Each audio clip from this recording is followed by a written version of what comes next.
নামাজ শেষে 33 বার সুবহানাল্লাহ, 33 বার আলহামদুলিল্লাহ, 33 বার আল্লাহু আকবার, এরপর 3 33 99 100তম মিলাবেন এইভাবে, লা ইলাহা ইল্লাল্লাহু ওয়াহদাহু লা শারীকা লাহু লাহুল মুলকু ওয়া লাহুল হামদু ওয়া হুয়া আলা কুল্লি শাইইন কাদির। পড়েন, আপনারা পড়েন, সবাই পড়েন।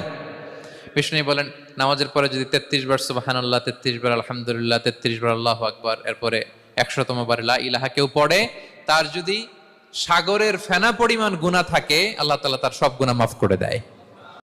নামাজ শেষে 33 বার সুবহানাল্লাহ, 33 বার আলহামদুলিল্লাহ, 33 বার আল্লাহু আকবার, এরপর 3 33 99 100তম মিলাবেন এইভাবে, লা ইলাহা ইল্লাল্লাহু ওয়াহদাহু লা শারীকা লাহু লাহুল মুলকু ওয়া লাহুল হামদু ওয়া হুয়া আলা কুল্লি শাইইন কাদির। পড়েন, আপনারা পড়েন, সবাই পড়েন।